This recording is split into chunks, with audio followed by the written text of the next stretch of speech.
लोकाभिरामं रणरङ्गधीरं राजीवनेत्रं रघुवंशनाथं कारुण्यरूपं करुणाकरं तं श्रीरामचन्द्रं शरणं प्रपद्ये। मनोजवं मारुततुल्यवेगं जितेन्द्रियं बुद्धिमतां वरिष्ठं वातात्मजं वानरयोत्तमख्यं श्रीरामदूतं शरणं प्रपद्ये। सियावर रामचंद्र भगवान की जय, उमापति महादेव की जय, पवन हनुमान की जय। प्रणाम हो गया। पुनः आपको प्रणाम। जय श्री राम। आप सबका जय श्री राम। जय श्री राम। आप सबका स्वागत। तो मेरे ख्याल से कुछ लोग आज इस मंच पे पहली बार हैं।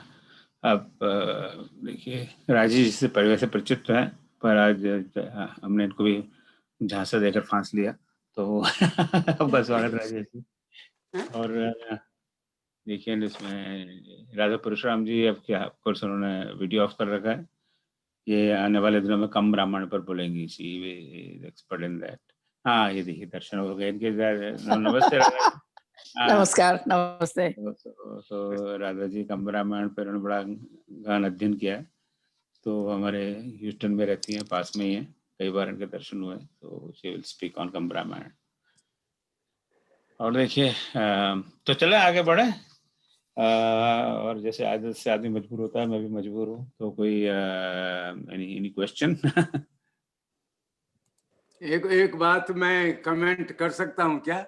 अरे क्या बात कर रहे हैं, आप नहीं करेंगे तो कौन करेगा कमेंट? नहीं नहीं नहीं, मैंने आपने वो वर्ण व्यवस्था के बारे में कोट किया था ना कि चातुर्वर्ण्यम मया सृष्टम गुण कर्म विभाग सा के बारे में। वो तो कृष्ण भगवान कहे गए।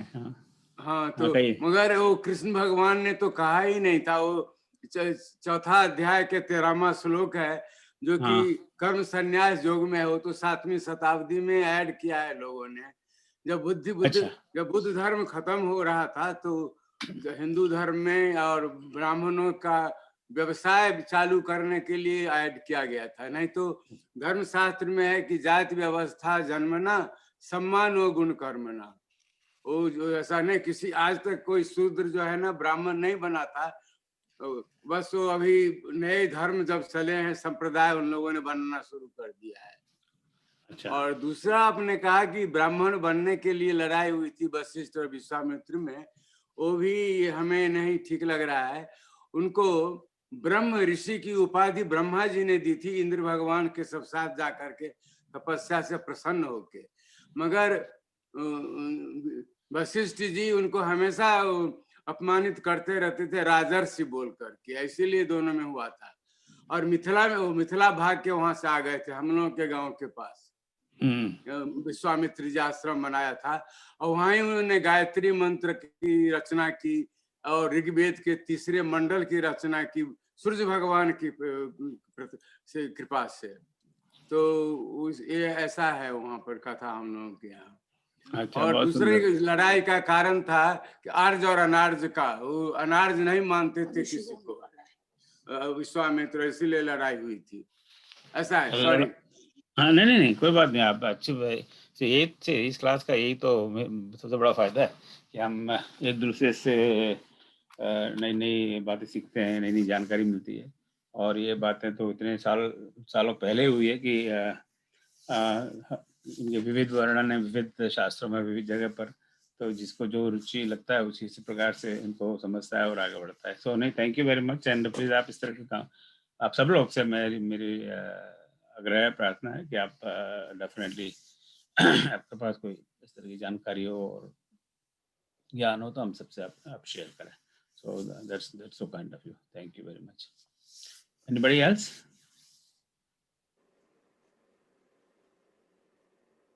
ओके, तो आज है 29 दिसंबर 2020 का ये अंतिम मंगलवार। तो राम जी ने चाहा तो इसके बाद में फिर 2021 में मिलेंगे हम लोग कम से कम इस सुंदरकांड क्लास के लिए। तो आज ये 16वां सेशन है और 16वें सेशन में हम लोग 32 अध्याय तक आए हैं।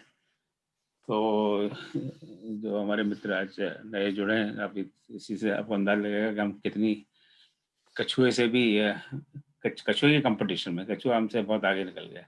अब इतनी इतनी धीमी धीमी गति से बढ़ रहे हैं।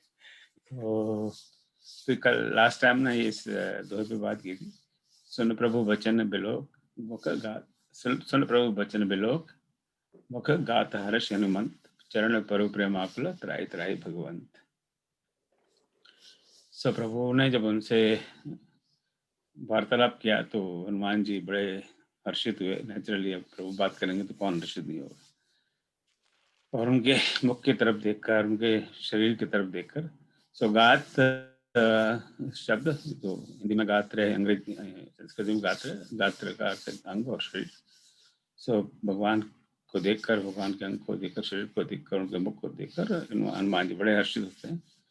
चरण पर प्रेमाकुल, प्रेम से आकुल होकर उनके चरणों में पड़े हुए गिर जाते हैं और कहते हैं त्राहि त्राहि भगवान।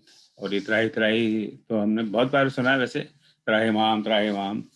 तो त्राहि लास्ट टाइम ने दिखाया, त्राहि बनता है कि मेरी रक्षा करें, त्राहि माम, हे भगवान रक्षा करें। तो यहाँ तक हम लोगों ने पिछले सप्ताह बात की थी। अब आज सुबह ही मैं भी इसको देख रहा था 10-15 मिनट पहले, तो मुझे लगा कि हनुमान जी को भला किससे रक्षा चाहिए। हनुमान जी तो सर्व समर्थ है और इतना बड़ा काम करके आए। तो और भगवान तो उनकी प्रशंसा कर रहे हैं, तुमने बहुत बढ़िया काम किया, राइट। और उनको अपना बेटा बना दिया पहली बार, सुत की उपमा दे दी। तो त्राहि त्राहि भगवंत। तो इस पे आप में से किसी की कोई ओपिनियन है कि उन्होंने भगवान से ऐसा क्यों करे, हे भगवान मेरी रक्षा करिए। एनीबॉडी, किसी की कोई टिप्पणी से? हनुमान जी कहना है कि मेरी अहंकार से रक्षा कीजिए। हाँ, मेरी अहंकार से रक्षा कीजिए। तो यहाँ पे और तो उनको रक्षा के लिए, और तो उनको तो ना तो राक्षसों से बचना है, ना किसी और दुष्टों से बचना है। तो उनको तो रक्षा करनी है कि कहीं मुझे ये इतना बड़ा जो काम हुआ है, रावण का अहंकार पे चोट पहुंचाना, लंका जाना, लंका जाके अशोक वाटिका उजाड़ना, और सबसे बड़ा काम लंका का दहन करना। तो आदमी को थोड़ा बहुत तो अहम आ ही जाता है, राइट।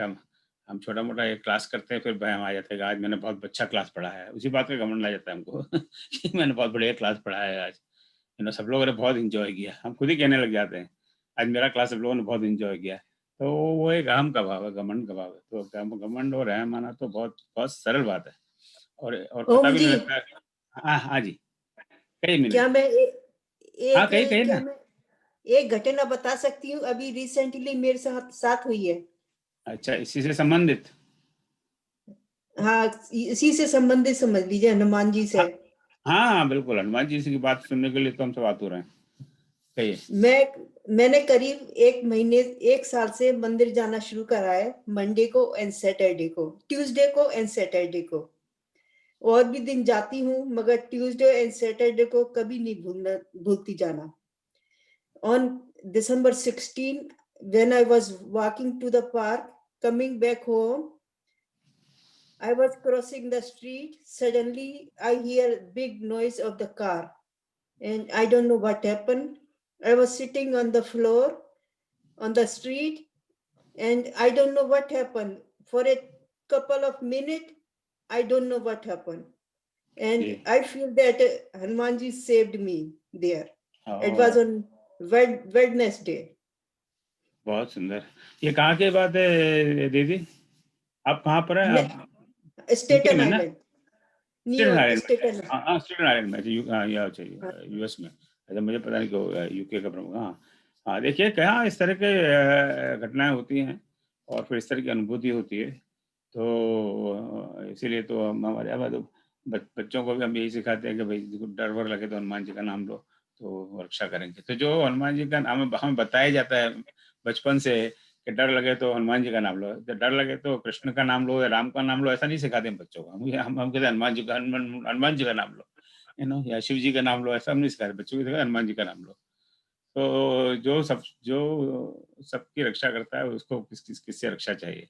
तो जैसे द्विवेदी जी ने बिल्कुल अच्छा इसका एनालिसिस किया कि एक जो सबसे बड़ा शत्रु है हम लोगों का, सबका है, कम ज्यादा मात्रा में, वो है अहम का, घमंड का। बड़ी जल्दी आदमी को अहम हो जाता है।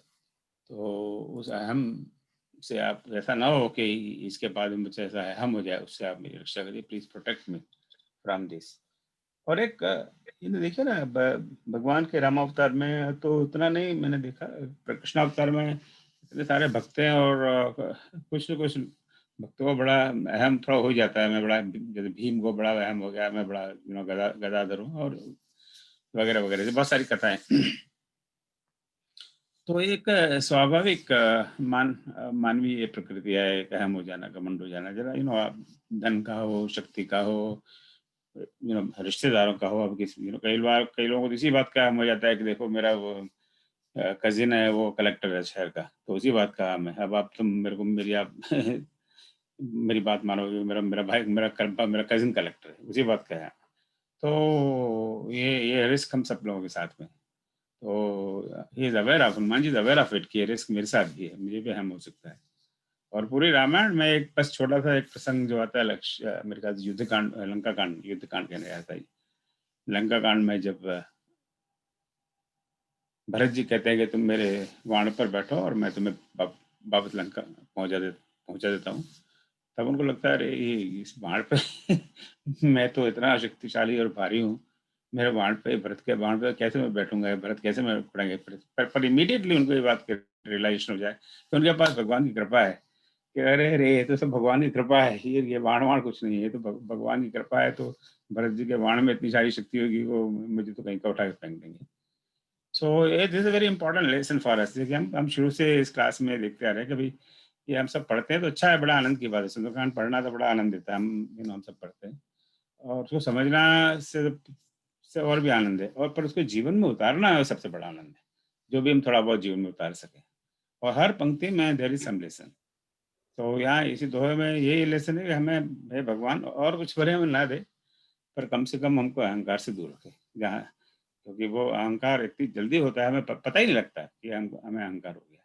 It's such a natural process that it just gets into you, और and we see it everywhere, ये जरा जरा सी बातों का लोगों को अहंकार होता है, धन का, शिक्षा का, पदवी का, शक्ति का, रिश्तेदारों का, हर तरह का। So thank you. चलो आगे बढ़े। ये क्या हो गया, स्लाइड को आगे नहीं जा रही। इनफैक्ट सर जो है ये अहंकार की पृष्ठभूमि से ही भगवान ने अपने अवतरण की रचना की। मतलब जब नारद जी को अहंकार हुआ जी। नहीं, आपने अच्छा कहा, मैं वो कहने वाला था, मेरे दिमाग से उतर गया। Thank you so much. तो अब जो देखिए अगर भगवान का सबसे अगर बड़ा भक्त माना जाए, जिसने 24 आवर इसके पास और कोई काम धंधा ही नहीं है, श्रीमन नारायण नारायण ही करता रहता है और 24 घंटे वो घूमता रहता है, कहीं टिकता नहीं है, उस बंदे को अहंकार हो गया। तो आप और हम तो क्या चीज है, और उसको एहसास भी नहीं हुआ कि मुझे अहंकार हो गया। जो बिल्कुल संत आदमी है, योगी आदमी है, हमेशा भ्रमण करता रहता है, उसको एक सुंदर कन्या देख के उसी में वो उसकी मति खराब हो गई। सो ये सब प्रभु की माया है। पर हाँ, दैट्स वेरी गुड एग्जाम्पल। वही रामावतार का तुलसीदास जी कारण तो वही बताते हैं कि उसी की वजह से भगवान को फिर ये मनुष्य बनना पड़ा। चलो, बार बार प्रभु चाहे उठावा, प्रेम बगन ते उठव न भावा। तो उनके चरणों में हनुमान जी गिर पड़े, तो नेचुरली आपके कोई चरणों में गिर पड़ेगा तो आप उसको उठाएंगे। तो बार बार प्रभु चढ़ेगा, उनको बार बार उठाने का प्रयास करते हैं, पर हनुमान जी इतने प्रेमा खुलने के वो उनसे उठा ही नहीं जा रहा। जब आप अपने प्रेम में होते हो तो आपसे कई बार बड़ी अजीब आदमी हरकत करता है। ना आई एक्सपीरियंस दैट, सबने इस तरह की अनुभूति की होगी है। एक बार मैं बिल्कुल छोटा सा किस्सा सुनाता हूँ, 1 मिनट नहीं लगेगी। तो हमारे पिताजी हमारे साथ थे, तो 15 साल तो हो गए इस बात को, 20 भी हो गए। तो हम हमारे नानी के गांव में गए थे। तो हमारी नानी गांव में तो कोई था नहीं, हमारी नानी तो अकेली थी, उनकी डेथ हो गई थी। पर गांव में तो पता है कि सारे रिश्तेदार वही होते हैं, जो भी उनकी बराबर का एज का है वो हमारा नाना है, जो उनसे छोटा है वो हमारा मामा है, मामी, इसी तरह होता है। तो वहाँ हम गए तो हमारे पिताजी का एक पुराने परिचित एक ब्राह्मण थे, कोकी उनका नाम, वो गाँव के नाम से कोकी के नाम से जाने थे। तो जब उनको मिले तो जो अब हमारे मामा हुए कोकी मामा, तो हमारे पिताजी के चरणों में चरण वो लिपट गए और वो बड़ा अजीब सा लग रहा था। वो इतने प्रेमाकुल हो गए और वो गाँव की भाषा में तो बोला, अरे जीजा तो बहुत दरान में आए हो, अरे जीजा जो बहुत दरान में आए हो, अरे तेने बड़े दर्शन दिए, इस तरह से बात कर। और I still remember that scene, क्योंकि इसको कहते हैं प्रेम।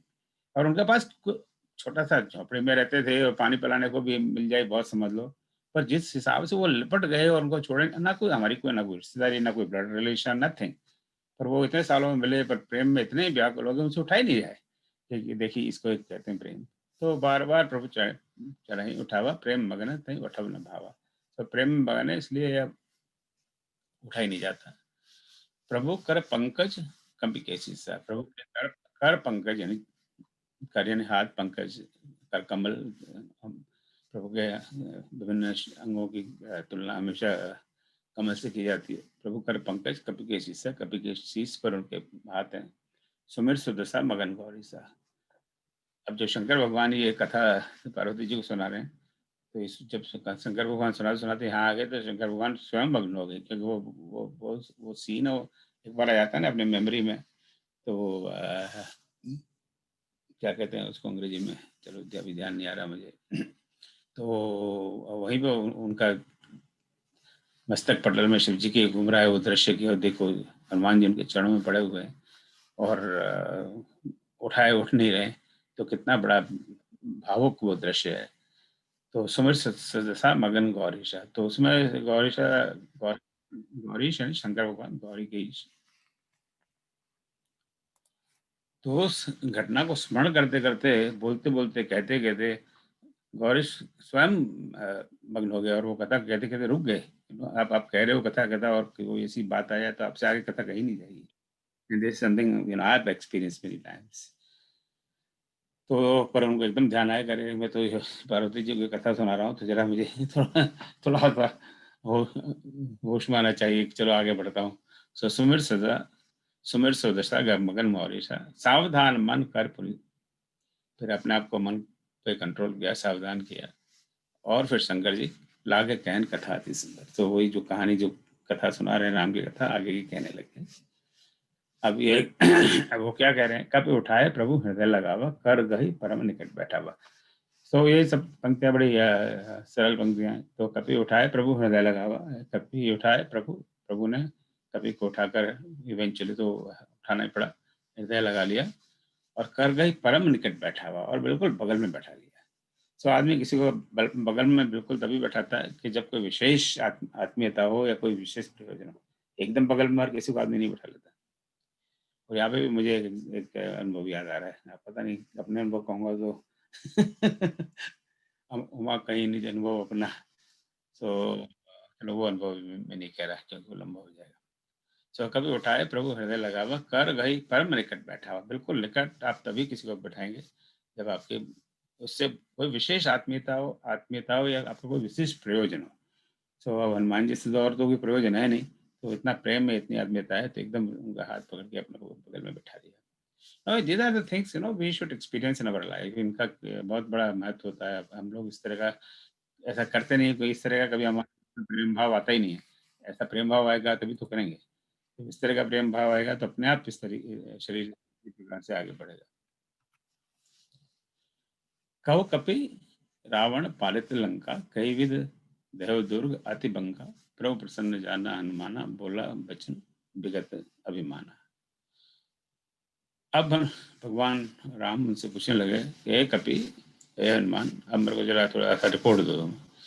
तो तुम्हारी रिपोर्ट क्या है? मैंने जामवन ने तो रिपोर्ट दे दी और सुग्रीव ने तो पोलाइट डाल दिया कि भैया ये जामवन जी सारी रिपोर्ट देंगे। तो जामवन जी ने मोटा मोटा रिपोर्ट दे दिया कि आपने जो काम दिया था वो हो गया है। अब बस इसके बाद में ज़्यादा डिटेल चाहिए तो आप जो डायरेक्ट है उसी आदमी से बात करो, ताकि बिना नमक मिर्च लगाए जो हुआ वहाँ वो सारी बात बता दे आपको। सो कहो कपि कहो रावण पालित लंका कई विध देव दुर्ग अति बंका, कि रावण ने जिस लंका का को पाल रखा है, यानी जिस लंका को संभाल रखा है, जो जिसके कंट्रोल में लंका है,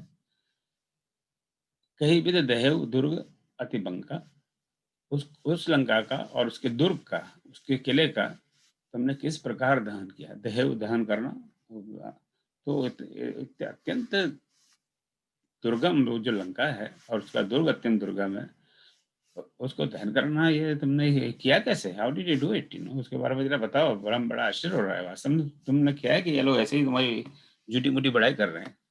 अति बंका, बंका यानी बड़ा टेढ़ा तिरछा, ये कई इसके अर्थ हैं which you can see on the screen. So बड़ा दुर्गम वो दुर्ग है, वो बड़ी दुर्गम लंका है और उसको हमने दहन कर दिया। ये तो बात जरा को समझ में नहीं आ रही। प्रभु प्रसन्न जाना हनुमाना, बोला वचन विगत अभिमाना। तो अब हनुमान जी देखे भगवान बहुत प्रसन्न है और वो जानना चाहते हैं, उत्सुक हैं कि वहाँ पे क्या हुआ। तो अब मुझे कहना पड़ेगा, नहीं कहूँगा तब भी ये अनुचित होगा। तो अब मेरा कहना मेरा ये धर्म है। तो जब आपको कोई पूछ रहा है, वैसे इसके पहले उन्होंने कुछ नहीं कहा कि मैंने ये किया, मैंने वो किया, मैंने वो किया। वो तो चुपचाप बैठे थे, जैसा उनका फंडामेंटल नेचर है। जैसे हम लोग किष्किंधा कांड के अंदर में देख चुके हैं, जामवंत जी ने पूछा कि कौन ये समुद्र को पार करेगा, तो सब चुपचाप बैठे हैं, चुपचाप बैठे हैं। जब उन्होंने कहा अरे तो चुपचाप क्यों बैठा भाई, तेरा जन्म इसलिए हुआ है तुम्हें जाना है उस पार। तो यहाँ भी वो चुपचाप बैठे हैं। अब जब उनसे पूछा गया है कि भाई अब ये दुर्ग को दहा है और वहाँ के लंका का नाश किया है, ये कैसे किया है, कई विध, how did you do it? बोला वचन विगत अभिमान। अब वो बोलने लगे, पर अगेन विगत अभिमान, अभिमान को छोड़कर मन में बिना अभिमान के वो रिपोर्ट देने लगे। अगर दो तरह से रिपोर्ट दी जाती है, एक तरह से रिपोर्ट दी जाती है कि मैंने ये किया, मैंने ये किया, मैंने ये किया, फुल ऑफ बोस्टिंग। एंड दूसरा है रिपोर्ट दी जाती है बिना किसी अभिमान के। सो देखिए ना, हर पंक्ति में हमारे जीवन के लिए कोई ना कोई लेसन है कि बिना अभिमान के इतना बड़ा काम किया, पर अपने भगवान का उत्तर तभी दे रहे हैं जब प्रश्न पूछा गया, और वो भी बिना किसी अभिमान के, और वो भी बड़े शॉर्ट में। शाखा मृग के बड़ मनसाई, शाखा ते शाखा पर जाए। तो सबसे पहली बात तो यही उन्होंने बता दिया कि शाखा मृग के बड़, शाखा मृग क्या, शाखा मृग, शाखा धन मृग, और शाखा यानी शाखा, और मृग तो पक्षी जानते हैं। आई थिंक द्विवेदी जी ने एक बार बताया था इसका अर्थ भी। शाखा मृग जो वो मृग जो पेड़ों की शाखाओं पे एक दूसरे तरफ जाए। अब मृग तो कोई जाता नहीं है, जाते तो वानर है, तो अल्टीमेटली शाखा मृग का अर्थ वानर। ठीक कह रहा हूँ ना द्विवेदी जी, यही था ना इसका अर्थ? हाँ ठीक कह रहे हैं। हाँ, कहीं मेरी आप सब लोग विद्वान है, कहीं जब मैं गलती करूँ तो आप बिल्कुल मेरे को टोक दिया करें। मुझे कोई इस बात का अभिमान नहीं है कि मैं सब सही कह रहा हूँ।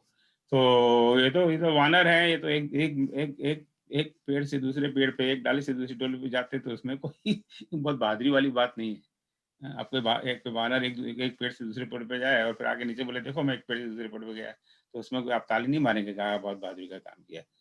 आप कोई मनुष्य है और वो एक पेड़ से दूसरे पेड़ पे जाए और आगे बोले देखो मैं पेड़ों से एक से दूसरे पे जाएंगे, तो उसका अब हम लोग या तो उसकी बहादुरी कहेंगे, या हम उसका कहेंगे क्या तो बंदर हो गया है क्या, whatever way we want to. तो जो वो तो उसका नेचुरल काम है। अब हम जाके कहेंगे देखो हम तो दो पैरों पे चलते हैं, भगवान ने दो हाथ भी दिए हैं, दो पैर भी दिए हैं, तो उसमें क्यों सारे मनुष्य दो पैरों पे चलते हैं, तो उसमें भगवान ने हमारी रचना, शरीर की रचना ऐसी की है। आपको गाय आके कहेगा मैं दो पैरों पे चलती हूँ, तो वो बड़ा आश्चर्य लगेगा, अरे ये गाय दो पैरों पे चलती है, गाय तो चार पैरों पे चलती है। तो शाखा मृग के बड़ मनुष्य कि शाखा मृग है, बंदरों की कोई बड़ी मनुष्य नहीं है, कोई बड़ा मनुष्यता यानी वीरता है, पुरुषार्थ नहीं है, इसमें कोई शीखी मारने वाली बात नहीं है। तो बंदर तो एक शाखा से दूसरी शाखा पे जाते रहते हैं। तो यही वो कह रहा है कि जो भी मैंने किया है, वो मैंने कोई काम किया, ऐसा कोई विशेष काम नहीं किया, मैंने वही किया जो बंदर लोग करते रहते हैं। अब वो संक्षेप में बता रहे हैं कि उन्होंने क्या क्या किया। नाग सिंधु समुद्र को नागा यानी पार किया, हाटकपुर जा रहा, हाटकपुर वी हैव सीन बिफोर, हाटक यानी सोने की नगरी को जलाया, जो हाटक को भी हम पहले देख चुके हैं। निश्चर गणपति और निश्चरों के गण, कुछ राक्षसों को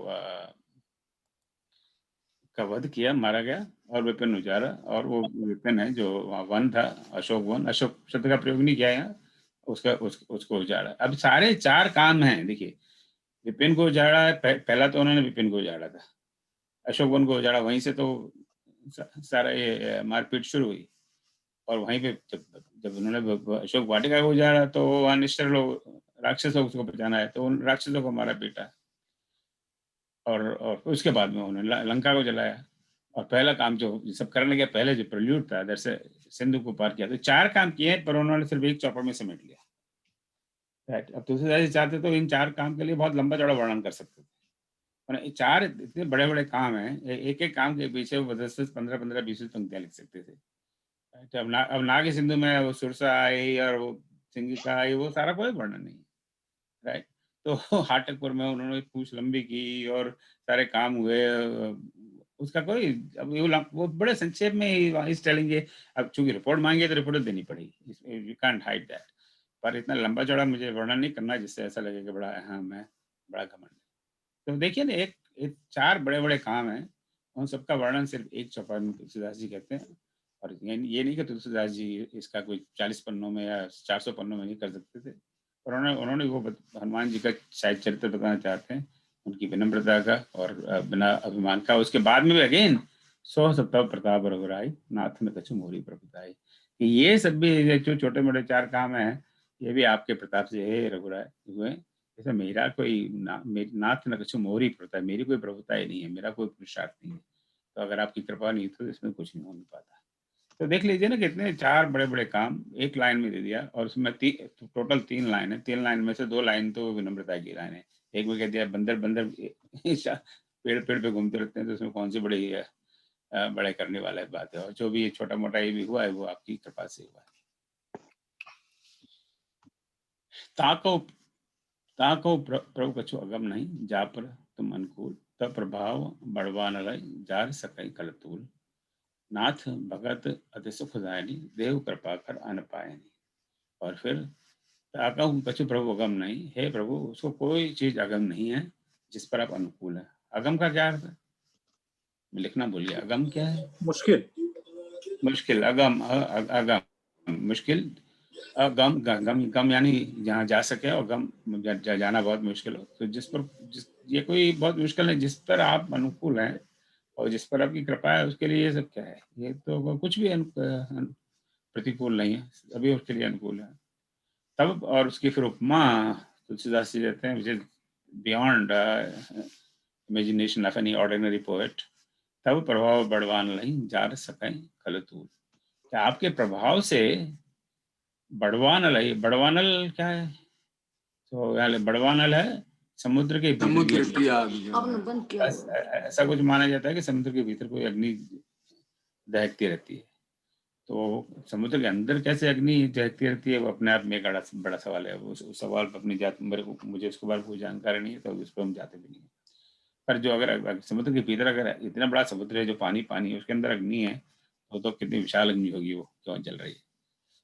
तो उस अग्नि को बड़वान अलाही, मतलब उस अग्नि को, समुद्र की अंदर की जो अग्नि को, जार सकई खल तूल, उस अग्नि को जला देता है। अब अग्नि को कैसे जलाएंगे आप? ये कुछ अग्नि बाकी चीजों को जलाती है, अग्नि को हम कोई जलाता है। जार सकई खल तूल, उसको कौन जला सकता है? खल तूल, तूल क्या है? रुई। हाँ, अब हम कल परसों इसको देख चुके थे, तो तूल इज रुई। तो निश्चय है, खलु ये निश्चय ही रुई उसको जला सकती है। यानी बिल्कुल ठीक उल्टी बात है। नॉर्मली हम लोग अब तो दियाबाती करते हैं, तो अब अगर रुई का दिया, अब तो कई प्रकार के दिया आने लगे। अब हम लोग यहाँ पे यूएस में मोमबत्ती के रेडीमेड दिए मिलते हैं, वो ले आते हैं। रुई के दिए के झंझट में नहीं पड़ते। तो रुई का दिया जलाने के लिए अग्नि चाहिए, है ना। हम रुई का दिया बनाया, फिर अपना दिया सलाई ली और दिया सलाई से अग्नि प्रकट की, और उससे फिर हम लोग रुई जलाते हैं। यहाँ पर ठीक उल्टी बात है। सो आई थिंक ये एक कवि की कला है, उपमा देने की। अतिशयोक्ति कह सकते हैं। ये अभी एक असंभव बात है, this is like an impossible thing, right. So एक इम्पॉसिबल चीजें संभव हो सकती है जिस पर आप अनुकूल हो, राइट। सो दिस इज अब अग्नि को क्या जलाना, अग्नि तो खुद ही जली हुई है, राइट। तो अग्नि रुई को जलाए, रुई को अग्नि को जलाए। तो ये कवि का कहने का तरीका है कि ये जो एक असंभव चीज है, जो पॉसिबल नहीं है, तो वो भी संभव हो सकती है जिस पर आपकी कृपा हो। तो ये कवि की एक उपमा देते हैं और आप अपनी कल्पना का प्रयोग करते हैं। सो नाथ भगत अति सुखदायनी, देव कृपा कर अन पायनी। सो हे नाथ, हे प्रभु, आपकी जो सुखदायनी, सुखदायक, सुख देने वाली भक्ति है, देव कृपा कर, उसे आप मुझे दीजिए। मुझे तो और तो कुछ नहीं चाहिए, बस आपको भक्ति दीजिए। मुझे कोई ये $1 मिलियन बैंक बैलेंस नहीं चाहिए, नहीं मुझे कोई अच्छी गोरी सुंदर पत्नी चाहिए, नहीं मुझे कोई राज चाहिए, बस मुझे आपकी भक्ति चाहिए। नाथ भगत सुखदायनी, देव कृपा कर, आप कृपा कर आपकी भक्ति दीजिए। आप पर भक्ति को भी क्वालिफाई किया है कि कैसी भक्ति जो अनपायनी हो। अनपायनी शब्द पहला ही आ चुका है, पर इट्स कमिंग अगेन। जो अनपायनी, जो अविचल हो और विकार से रहित हो। तो यहाँ पर उन्होंने रिपोर्ट में तो देखिए ना, ये just only one line use, नाग सिंधु हाटकोट जा रहा, निश्चर गणपति विपिन उजारा। बाकी और कोई उन्होंने रिपोर्ट में कहा नहीं कि मैंने वहाँ ये किया वो किया, मेघनाथ को, अक्षय कुमार को मारा, मेघनाथ से ब्रह्मास्त्र चलवा लिया, वगैरह वगैरह वगैरह, और रावण की ऐसी कर दी, नथिंग, और विभीषण की भी कोई बात नहीं की कि विभीषण को मैंने बिल्कुल पकड़ लिया है, अब अपने कंट्रोल में आने वाला है थोड़ा बहुत दिन में, वो कोई जिक्र नहीं। सारा काम भक्ति का है और विनम्रता का है। सो जो आप में से कई हैं, जो धर्मेंद्र जी हैं, आप राम मलिक जी हैं, आप लोग प्रोफेसर बाला मनियप्पन की वाल्मीकि रामायण का क्लास अटेंड कर रहे हैं, तो आप प्लीज करेक्ट मी, यहीं पे सुंदरकांड के वाल्मीकि जी ने समाप्ति कर दी है। एम आई राइट धर्मेंद्र जी? जी बिल्कुल सही। हाँ, सो सुंदरकांड की यही समाप्ति कर दी है, और इसके बाद में वो लंका कांड शुरू करते हैं, और लंका कांड को वाल्मीकि जी ने युद्ध कांड कहा है, और I should say other way around, क्योंकि जो युद्ध कांड वाल्मीकि जी ने कहा है, उसको तुलसीदास जी ने लंका कांड कहा है।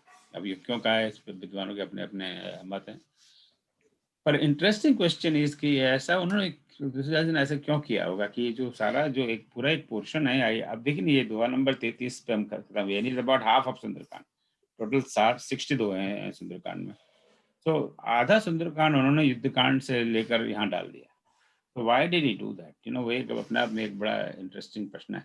बाकी कांड में ऐसा नहीं है, बाकी कांड में करीब करीब जहाँ पे बालकांड वाल्मीकि जी खत्म करते हैं, वहीं पे तुलसीदास जी खत्म करते हैं, और आगे भी करीब करीब मेरे ख्याल से इसी तरीके से। So that's an interesting question. I will leave it for you to ponder over that. तो एक बार यहाँ पर हमारे ह्यूस्टन में ही हैं, वाल्मीकि रामायण के बड़े विद्वान हैं, कई साल पहले, तो उनसे मैंने ये प्रश्न पूछा था, तो पता नहीं कोई उनको भी दिमाग में वो जचा नहीं कि क्या इसका कारण रहा हुआ। सोनू प्रभु परामा सर, हाँ जी, anybody has any comment on that? हाँ, हम लोगों ने अभी युद्ध कांड को शुरू किया है, तो यहाँ पर जो खत्म करते हैं उसके बाद युद्ध की प्रक्रिया शुरू कर देते हैं। सब सेना को, बांदरों की सेना को बुलाते हैं और युद्ध की तैयारी करने लगते हैं, तो वहाँ ज्यादा सटीक है, और वहीं पर विभीषण आता है शरणागति के लिए। हाँ, तो वो सब हमने तुलसीदास जी ने सुंदरकांड में ले लिया। जी जी जी। हाँ, तो वही जो युद्ध की तैयारी है, विभीषण की शरणागति है, वो सब तो तुलसीदास जी ने सुंदरकांड में ले लिया ना। तो तुलसीदास जी यही सुंदरकांड खत्म कर देते तो सुंदरकांड कुछ मेरे लगता है और कुछ ज्यादा पॉपुलर हो जाता है। बोले हम लोग आधे घंटे में सुंदरकांड का पाठ कर लेते हैं, राइट? तो बोला अभी 60 दोहे पढ़ने की जरूरत नहीं है, 30-35 दोहे पढ़ लो, सुंदरकांड खत्म, राइट? सो ये भी एक दूसरा साइड क्वेश्चन है कि सुंदरकांड का पाठ क्यों करते हैं, बाकी इतने सारे रामायण कांड भी हैं, किष्किंधा कांड भी है, उत्तरकांड भी है, अरण्यकांड भी है। So yeah, but interesting questions हैं। हाँ जी, somebody say want to जी, राधा बोल रही हूँ। हाँ, राधा कहिए, please go ahead। अच्छा, इस कंपरामायण में सुंदरकांड का एंड कैसा होता है, मैं बोलना चाहती हूँ इधर। हाँ, बोलिए।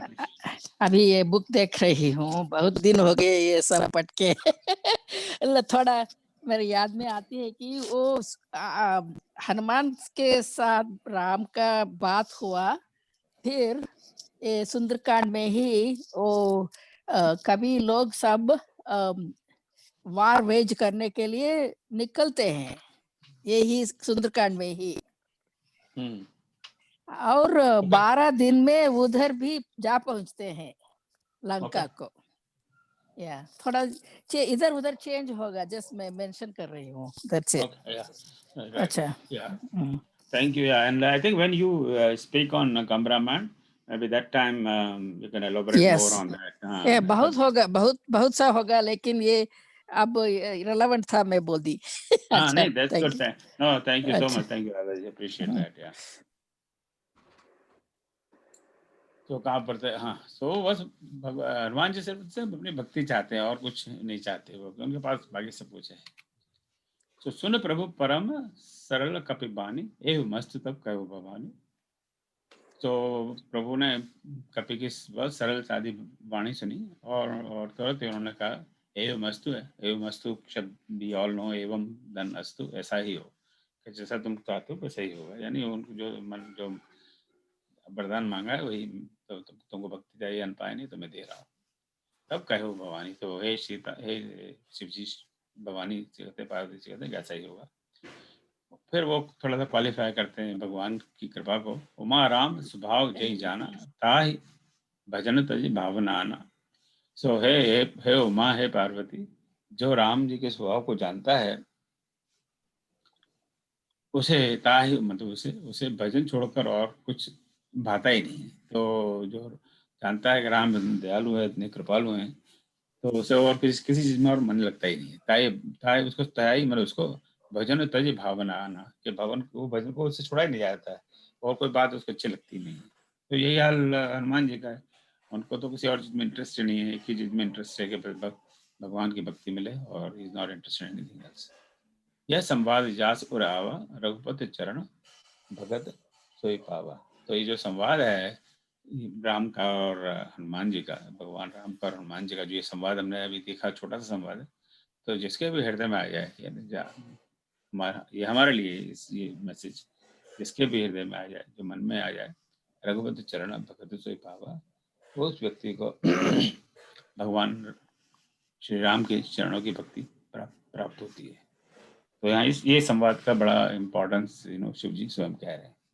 तो रामायण में तो जगह जगह संवाद है। हम लोगों ने इस पे शनिवार के अपने वीकली गोष्ठी में वी हैड वन डिस्कशन, मेरा फेवरेट संवाद, फिर आगे भी करेंगे। सो संवादों से बहुत कुछ हमें जानने को मिलता है। सो यहाँ पर इन ए वे सुंदरकांड का एक मेजर कंपोनेंट खत्म होता है कि आना, सीता जी का पता लगाना, उसके बारे में आकर फिर रिपोर्ट देना। अब आगे करना क्या है, because now we have the information कि सीता जी जीवित हैं। हालांकि उनकी दशा बहुत ठीक नहीं है, काफ़ी वेट लूज कर दिया है उन्होंने, उनका हीमोग्लोबिन लेवल भी काफ़ी कम हो गया है। तो अब करना क्या चाहिए? सुनो प्रभु बचन काहि कपि वृंदा, जय जय जय कृपाल सुख कंदा। तब रघुपति कपि पते बुलावा, कहा चलें कर करो बनावा। अब विलंब के कारण कीजिए, तुरंत कपिन कहूँ आयुष दीजिए। कौतुक देव सुमन बहुवर्षी, नभते भवन चले सुरर्षि। सो सुनो प्रभु बचन कहीं कर बंदा। अब सारे ये जो बात हो रही है राम जी की और हनुमान जी की, तो वो तो कोई प्राइवेट किसी रूम में जाके तो हो नहीं, तो सबके सामने हो रही है। वहां सारे वानरों के झुंड खड़े हुए हैं, वो सब सुन रहे हैं और एटलीस्ट देख रहे हैं क्या हो रहा है कि हनुमान जी उनके चरणों में पड़े हुए हैं और हनुमान जी को रिपोर्ट दे रहे हैं, तो उनको गले से लगा रहे हैं, बगल में बिठा रहे हैं, वगैरह वगैरह वगैरह। तो ये सब सुन रहे हैं। तो जब उनको भक्ति दे दी उन्होंने, तो सारे जो कपि वृंद हैं, कपियों के समूह हैं, भगवान की जय जय करते हैं, जय जय कृपाल सुख कंदा। सो हे भगवान, है सुख कंद, आपकी जय हो, जय हो, जय हो। तब रघुपति का now comes the action plan, कि ये चलो एक एक्शन खत्म हुआ, अब आगे बढ़ना चाहिए। तब रघुपति कपि पते बुलावा। तब रघुपति भगवान राम कपियों के पति, यानी we've seen yesterday देखा, यानी अब ये हनुमान जी के लिए प्रयोग होता है, पर यहाँ कपिपति है वो सुग्रीव जी हैं, जो सुग्रीव जो राजा हैं कपियों के। तब कब रघुपति कपिपति बुलावा, कहा और उसको कहा चले कर करो बनावा, अब विलंब कई कारण कीजिए, तुरंत कपि ने कहूँ आयुष दीजिए। अब ये ना सुग्रीव है बड़ा थोड़ा, एक तरफ हनुमान है और एक तरफ सुग्रीव है। अब सुग्रीव थोड़ा सा स्लो है, अब ये सारा बातचीत हो रही है तो वो वहाँ बैठ के सुन रहा है। He should have gotten into action as soon as he got the news कि सीताजी का पता लग गया है वहीं पर किष्किंधा में, पर वो कुछ कर नहीं रहा, वो ऐसे ही अपना घूम रहा है अभी। अब और मुझे ऐसा नहीं कहना चाहिए, सुग्रीव जी घूम रहे हैं ऐसा कहना चाहिए शायद। तो अब उनको राम को कहना पड़ रहा है कि अब भैया सब पता लग गया है, अब आप यहाँ बैठे बैठे कर क्या रहे हो, अब विलंब कहीं कारण की, जब आप किस लिए देरी कर रहे हो, अब क्या है एक्शन के लिए, तुरंत कपन का आदेश दीजिए, ये सारे वानरों को अब आप आज्ञा दीजिए। अब मैं तो आज्ञा दे नहीं सकता क्योंकि ये तो तुम्हारा राज्य है यहाँ पर, तो तुरंत कपन का आदेश दीजिए, इन सबको आप आज्ञा दीजिए ताकि अब चलें कर करूँ बनावा। अब पूरी तरह से तैयार करके बनावा नहीं, तैयार होकर बन ठन कर। अब यहाँ बन ठनने का क्या मतलब हुआ, अब युद्ध पे जाना है तो बन ठनने का मतलब तो ये है नहीं कि 3 पीस सूट पहन के जाना है, तो युद्ध पे जाना है तो अपने अस्त्र शस्त्र सब धारण करें, सब तैयार हों, आर्मी को तैयार करो आप और लेट्स गो। So again यहाँ पे this also shows that lack of action on part of Sugriv or timely action which he should have taken quite some time back। जब सुग्रीव जब आके जामवंत जी ने वहाँ रिपोर्ट दिया कि सारा काम हो गया, तो वहीं से उनको सारे अपने सेनापति वगैरह को सबको SMS भेज देना चाहिए कि चलो हम लोग राम जी के पास जाते हैं, तब तक अपने सेना में तैयार करो ताकि अब हमें जाना है, we don't want to waste any time. पर वो किया नहीं उन्होंने, ये भगवान को कहना पड़ा। तो हमें again I think I take a lesson from this that we don't have to wait for an action, particularly when we know कि काम करना है, we should get into immediately. Why wait, क्योंकि ये तो डेफिनेटिव है कि अब सीता जी का पता लगने के बाद में next thing is to move towards that side. ये पता लगाने का अर्थ क्या था, और सुग्रीव ने ऑलरेडी राम जी के साथ कॉन्ट्रैक्ट किया हुआ था, एक दूसरे की मित्रता हुई थी कि मैं आपकी मदद करूंगा तो मेरी मदद करना। राम जी तो अपना कॉन्ट्रैक्ट फुलफिल कर चुके, बाली का वध कर दिया, सुग्रीव को किष्किंधा का राजा बना दिया। तो अभी ये हमारे सुग्रीव जी हैं, ये अपना कॉन्ट्रैक्ट अपना फुलफिल नहीं कर पा रहे। सो कौतिक देख सुमन बहु वर्षी, नबते चले भवन सुरहर्षि। तो अब ये सब जो नीचे का तमाशा है, ऊपर जो देवता लोग हैं, सुर कौतिक देख सुमन बहु वर्षी चले भवन सुरहर्षि। सुर देवता, जो सुर यानी देवता हर्ष, तो अब देवता लोग खुश हो गए, चलो। उनको तो एक ही चीज में इंटरेस्ट है कि भैया रावण मरना चाहिए, उनको और किसी चीज में इंटरेस्ट नहीं है। तो अब उनको लगा कि अभी सेना चली है तो बड़े मन में बड़े खुश होगा, बहुत अच्छी बात है। अब तक उन्होंने कोई अब यहाँ कह रहे ना देख सुमन बहु वर्ष, जगह जगह ये देवता लोग वहाँ सुमन की वृष्टि करते हैं रामायण में। उसका भी एक किसी को आप में से किसी को अध्ययन सोचिए इस बारे में कि कहाँ वो वृष्टि करते हैं और क्यों करते हैं। और अक्सर ये देखा जाता है वो अपने स्वार्थ के लिए ही करते हैं। जो ऐसा कोई काम होता है कि जैसे वो रावण मर जाएगा तभी वो सुमन की वृष्टि करते हैं, या उनका काम हो जाए तो करते हैं, अदरवाइज उनको कोई इंटरेस्ट नहीं है। तो वो तो जो तुलसीदास जी स्वयं कह चुके रे देवता सदा स्वार्थी, क्या एक चौपाई है ना, तो अपने मतलब के हिसाब से उनका सारा काम चलता है। तो अब उनको देखा कहा चलो अब ये सेना चलने वाली है तो अच्छा आप सुमन की भ्रष्टा करो, क्योंकि नाउ इट इज उनका अपना मतलब सिद्ध होने वाला है। कपिपत बेग बुलाए आए जूथप जूथ, नाना वर्ण अतुल बल बानर बाल बरूद। अब सुग्रीव को बेसिकली भगवान राम ने ऑर्डर दे दिया, तो अब उनके पास कोई ऑप्शन नहीं रहा। तो कपिपति बेग बुलाए, तो उन्होंने फटाफट बुलाया, किसको बुलाया, सारी जूथप को बुलाया। जूथप यानी सेनापति या नायक, और जूथ यानी सेना या टुकड़ी या समूह, दैट्स जूथ इज दैट। तो जो उन सारे सेनापतियों की टुकड़े बुलाए, नहीं बहुत सारे सेनापति होंगे, तो सारे सेनापतियों को बुलाए कि आप चलो आओ। एंड नाना, और कैसे वो सेनापति हैं, नाना वर्ण इज वर्ण, और वर्ण यहाँ पर वर्ण के कई अर्थ हैं हिंदी में, तो जो मेन यहाँ पर अर्थ है रंग। तो वर्णमाला है अक्षर, प्रचार वर्ण, जो भी मलिक जी बात कर चुके थे। तो वर्णन भी, तो यहाँ पर रंग है। तो नाना प्रकार के कई रंगों के ये सेनापति हैं, कई रंगों के वानर हैं। अतुल बल, उनके बल अतुलनीय है, अतुल्य भारत की तरह अतुल बल। वानर भाल बरूथ, फिर अगेन झुंड समूह, we have seen that word before. और उनके झुंड है वानर और भालरों के। तो ये सारे वहाँ पे एकत्रित हो रहे हैं। Before I continue, any comment, anybody, किसी की कोई टिप्पणी या कोई क्वेश्चन?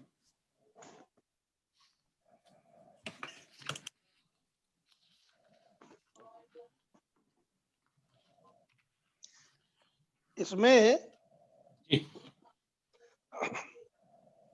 वो जो शिव जी कथा करते करते हनुमान जी को जब देखते हैं कि राम जी करते हैं, तो वो इतने प्रसन्न हो जाते हैं कि वो कथा बोलना बंद कर देते हैं। जैसे आपने कहा कि हम लोग सुंदरकांड का ही पाठ क्यों करते हैं, तो वहां पे वो कहते हैं कि लागे कहन कथा अति सुंदर, सावधान मन, मन को फिर सावधान करते हैं, और लागे कहन कथा अति सुंदर, बोले इतनी सुंदर कथा है, इसको कहते हैं, इसीलिए हम लोग सुंदरकांड का पाठ करते हैं।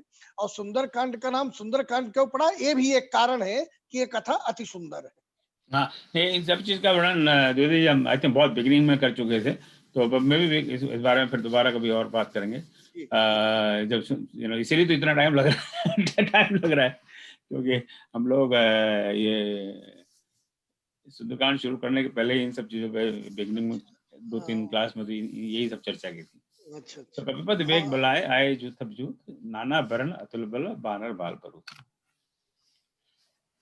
अब मुझे बताएं विच, मैंने कल ये स्लाइड में कुछ फॉन्ट चेंज किया, अब ये एक फॉन्ट है और ये वाला फॉन्ट है, कौन सा बेटर है? जैसे ये दोहे वाला फॉन्ट है, इसको कहते हैं ए, वो हम चश्मा लेने जाते हैं ना तो ऑप्टिशियन लिखता है कि यू लाइक दिस और दिस, ये ए है और ये बी। ये ज्यादा अच्छा है, ये तो खराब है। ये ठीक है, ये बेटर है। हाँ ये ठीक है। और ये बी, ये ठीक नहीं है। नो ओके ठीक है, विल चेंज। ये विद्वान लोगों के लिए है, ये विद्वान लोगों के लिए, ये हम लोगों के लिए, ये हम लोगों के लिए। ओके, तो कहाँ पे आ गए? तो सारे सेनापति लोग आ गए। अब प्रभु पद पंकज नावई सीसा, गर्दन बाल महाबल कीसा, देखी राम सकल कपि सेना, चितई कृपा करे राजीव नैना, राम कृपा बल बाय कपिंदा।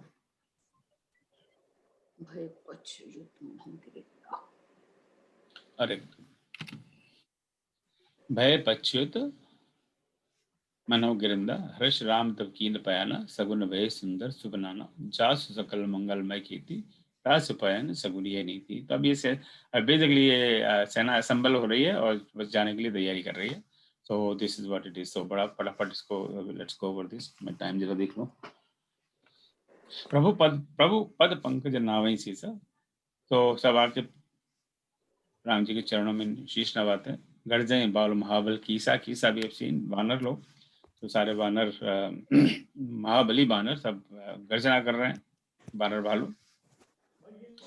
देखी राम सकल कपि सेना, सारी वानर सेना भगवान ने देखी। चित्ते कृपा करी राजीव नैना, और राजीव नयन कमल नयन जो उनके अगेन उपमा देते हैं, तो चितई कृपा करी और उनकी तरफ वो कृपा की दृष्टि डालते हैं। चितई, तो चितई चितवानीय शब्द देखने के लिए एक प्रयोग होते हैं, और ये अक्सर तब होते हैं जब किसी चीज को बड़े प्रेम से देखा जाता है। चितई कृपा करे राजीव नैना, बड़े प्रेम से सारी सेना को देखते हैं। राम कृपा बल पाय कपिंदा, और राम की कृपा से बल पाकर जो कपिंद है, जो कपिंदा इज कपिंद, और कपिंद का मतलब श्रेष्ठ वानर। सो मेरे ख्याल से इसकी संधि होगी कपि धन इंद्र, और इंद्र शायद इंद्र से आया है। तो ये इंद्र का हम पहले एक बार देख चुके हैं कि जैसे रविंद्र महेंद्र जो शब्द होते हैं, तो जो so there interpretation is Indra यानी श्रेष्ठ, सो कपिंद्र यानी जो कपियों में श्रेष्ठ, तो उसी का एक वर्जन होगा कपिंद्र। सो जो श्रेष्ठ वानर है भय पच्युत मनोगिरिंदा, वो पक्षच्युत पक्ष। हाँ जी, अरे हेलो। तो भय पक्षच्युत मनोगिरिंदा, तो जैसे उनको पंख लग गए हो। पक्षच्युत पक्ष धनयुक्त, पक्ष यानी पंख युक्त, पंखों से युक्त, और पंखों से युक्त हो गए तो जैसे मनोगिरिंदा, जैसे वो गिरी इंदा यानी गिरी पर्वत, श्रेष्ठ पर्वत, बड़े श्रेष्ठ विशाल पर्वत हो गया हो। यानी बहुत यानी उनकी कृपा से ये सारे जो वानर हैं ये पर्वत जैसे हो गए, बड़े श्रेष्ठ, बड़े बड़े पर्वत की तरह, और जैसे उनके पंख लग गए हों। तो अब जब पंख लग जाएंगे तो आदमी उड़ सकता है। तो पहले हमने देखा था जब मैनक पर्वत की कहानी आई थी, तब हमने बात की थी कि पहले उसके पहले पर्वतों के पंख हुआ करते थे और वह सारे ब्रह्मांड में भ्रमण किया करते थे। अब जब ये पर्वत लोग भ्रमण करेंगे और आपस में टकराएंगे तो क्या हाल होगा, आप सोच लीजिए। जब वो गिरेंगे नीचे तो सारी जनता तो मारी जाएगी ना। तब इंद्र ने उनके हिसाब से पंख काट दिए, पर वो मैनाक वो अपना चुपचाप जाके समुद्र में छुप गया, तो इसलिए उसके पंख थे, इसलिए वो बाहर आ सकता था। चलिए, हर्ष राम तब कीन पयाना, सगुन भय सुंदर सुबनाना। तो बस सेना ने प्रयाण किया। ये तो I think it's very simple line. जासु सकल मंगलमय की थी, जिनकी कीर्ति मंगलमय, भगवान की कीर्ति से ज्यादा मंगलमय क्या हो सकता है। तासु पयान सगुन यह नीति। तो वो जब प्रयाण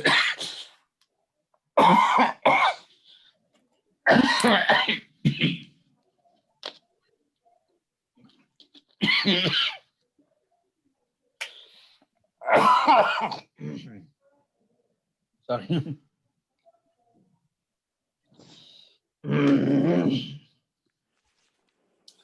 तो जब वो प्रयाण करेंगे, भगवान प्रयाण करेंगे तो सगुन होंगे, तो ये तो स्वाभाविक बात है। अब यहाँ प्रभु प्रयाण जाना वैदेही। अब जो प्रभु ने जब प्रभु ने सारी सेना ने जब वहां से प्रयाण किया, प्रयाण मतलब प्रयाण किया या प्रस्थान किया, तो ये सीता जी को अशोक वन में महसूस हो गया, उनको फील हो गया। कैसे फील हो गया? फरक के बाम अंग जनु कहीं दे। तो उनके जो वाम अंग है, बाएं तरफ के अंग है, वो फरकने लगे। सो ऐसा माना जाता है कि जो ऐसा माना जाता है, I don't know how much is this true, जब कोई अच्छी बात होने वाली हो, अच्छी घटना होने वाली हो, कोई अच्छे शुभ समाचार आने वाले हो, या कुछ you know something pleasant is going to happen, तो स्त्रियों के बाएं अंग फड़कते हैं और पुरुषों के दाएं अंग फड़कते हैं। अभी जैसे ये इस तरह का बिलीफ है, कितना सही है कितना गलत है मुझे पता नहीं। मुझे याद है, हम जब बच्चे थे तो हमारे पिताजी, हमारे बाबा वगैरह इस बात को बहुत मानते थे। कहीं जाना हो तो तब तक ही वेट करते थे कि जब तक बाएं नहीं फड़के, पर जब उनका बाएं फड़के तब चलने लगते थे। बाएं आँख फड़कती है, उसका भी देखते, मेरी बाएं आँख फड़क रही है, अच्छा कुछ होने वाला है, और दाएं आँख फड़क रही है, समथिंग कुछ गलत होने वाला है, इस तरह की मान्यता है। तो प्रभु प्रयाण जाना वेदई, फर्क बाम अंग जन कहीं दे। सो उनके वाम अंग है, बाई तरफ के अंग वो फड़क रहे हैं, तो मतलब वो संदेश दे रहे हैं ये अब अच्छा ही होने वाला है। जो जो सगन जान कहीं हुई, तो ये सब जानकी जी को ये सारे सगुन हो रहे हैं कि अब सब अब अच्छी घटना होने वाली है। सारे दुख भरे दिन बीते रहे भैया, अब सुखाए हो रहे है ना, एक फिल्मी गाना। सो दुख भरे सम बीते रहे भैया, अब सुखाए हो रहे। तो जो जो सुगन जानकी जी को हो रहे हैं, वही उसी प्रकार के असुगुन रावण को हो रहे हैं। नेचुरली कॉम्प्लीमेंट्री, जो जानकी जी के लिए अच्छा होगा, शुभ होगा, वो रावण के लिए तो शुभ ही होगा। जानकी जी के शुभ होने का मतलब क्या है कि राम जी का वहां आना, रावण का नाश करना, जानकी जी को मुक्ति दिलाना हो। तो ये तो कॉम्प्लीमेंट्री का वो एक मैनेजमेंट में कहते हैं जीरो सम गेम। तो जीरो सम में एक का फायदा, जितना एक का फायदा उतना दूसरे का नुकसान। तो जानकी जी का और रावण का ये जीरो सम गेम है, जितना फायदा जानकी जी को उतना ही नुकसान रावण को है। अब ये सेना का थोड़ा सा वर्णन है। चला कटक को भरने पारा, तो कटक यानी सेना चलने लगी, उसका को भरने पारा, उसका कोई वर्णन कौन कर सकता है। गर्जे भालू, गर्जे बानर, भालू अपार, बड़े अपार बानर भालू हैं, तो इसका वर्णन करना बड़ा मुश्किल है। नख आयुध, उनके आयुध, उनके नख हैं, वो नख ही उनके शस्त्र के बराबर है। अब यहाँ पे ये अस्त्र और शस्त्र में ये दो शब्दों का बड़ा प्रयोग होता है अपनी भाषा, बोलचाल की भाषा में। तो अस्त्र, तो ये आयुध अस्त्र है या शस्त्र है, उन दोनों में क्या अर्थ है? मुझे थोड़ा सा अस्त्र दूर से चलाते हैं, शस्त्र को हाथ से नजदीक से चलाना पड़ता है। तो अस्त्र को दूर से, जैसे भाला हुआ वो शायद अस्त्र है, दूर से फेंका, जैसे हमारे युधिष्ठिर जी का ये था वेपन, अस्त्र। तो आजकल तो ज्यादातर अस्त्र चलते हैं, जब मिसाइल है वो अस्त्र है। यहाँ मिसाइल यहाँ से डाली और पहुंच गई रशिया में, और रशिया वालों ने डाली पहुंच गई वाशिंगटन में। सो अस्त्र वो वेपन है जो दूर से फेंक कर मारा जाए, जैसे तीर है वो अश्रु का, और शस्त्र है जो जैसे तलवार है। अब तलवार को तो फेंक के आप मार नहीं सकते ना, तलवार को तो लेकर हाथ में लिए किसी पर आक्रमण करना होता है। तो एनीवे, तो अस्त्र शस्त्र में कई बार we just interpret them as the same thing. तो अस्त्र शस्त्र, तो नख उनके आयुध हैं। तो नख, जो उनके नख ही इतने भयंकर हैं कि वो भी एक शस्त्र की तरह हैं कि किसी को नभ उन्होंने चुभा दिया तो जयराम जी की हो जाएगी। गिरि पादपधारी, गिरि यानी पर्वत, और पादप पहले भी हम देख चुके हैं, पादप यानी वृक्ष, और उन्हें पहाड़ और पर्वतों को वो उठा सकते हैं, तो चले गगन में इच्छाचारी। और अब उनके पास तो पंख लग गए हैं, तो गगन में भी अपनी इच्छा के हिसाब से चल सकते हैं। केहर नाद भालू कब करी, केहर भी पहले हम लोग देख चुके हैं।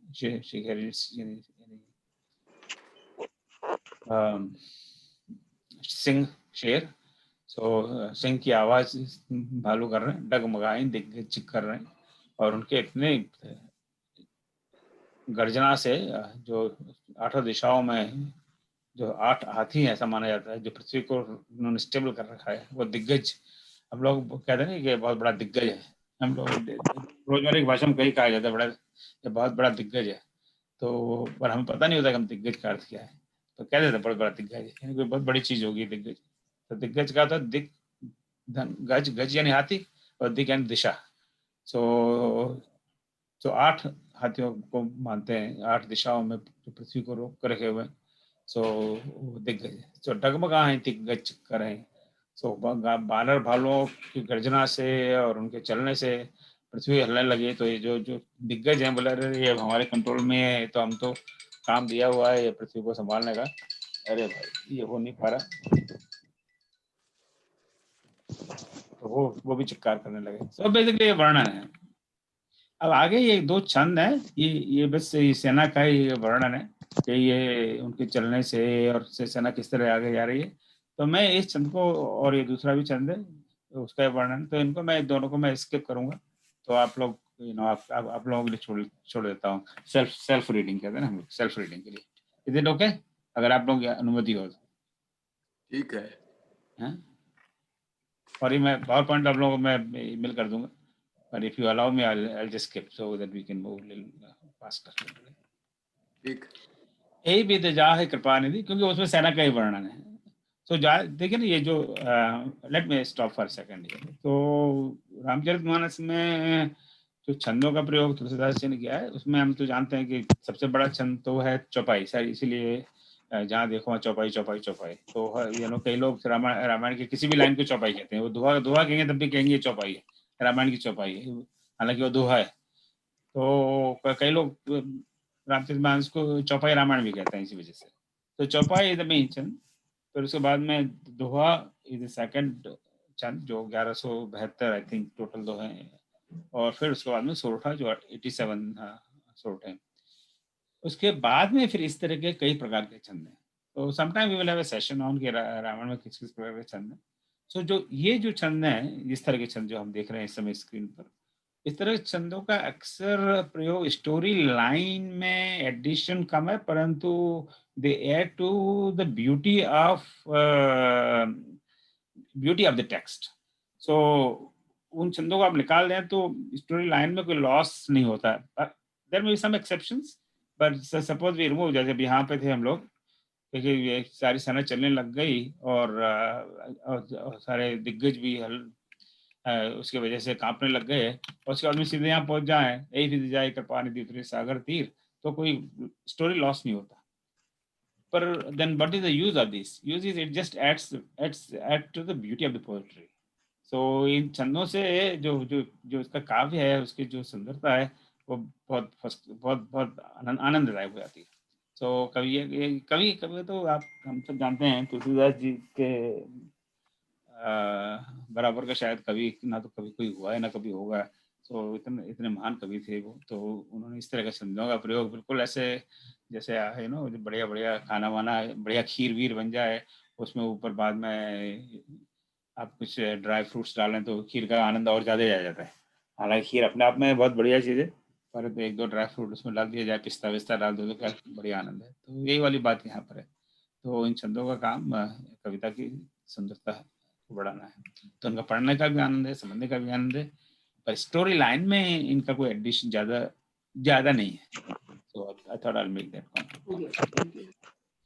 यही विध जाए कृपा निधि उतरे सागर तीर जहाँ तक लागे खान फल भालू विपुल कपीर।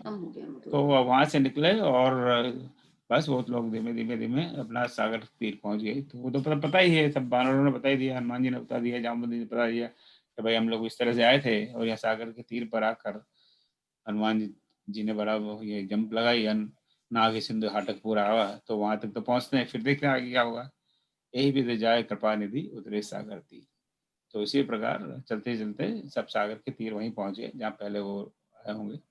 जाते लागे खान पल भालू विपल कपिवीर।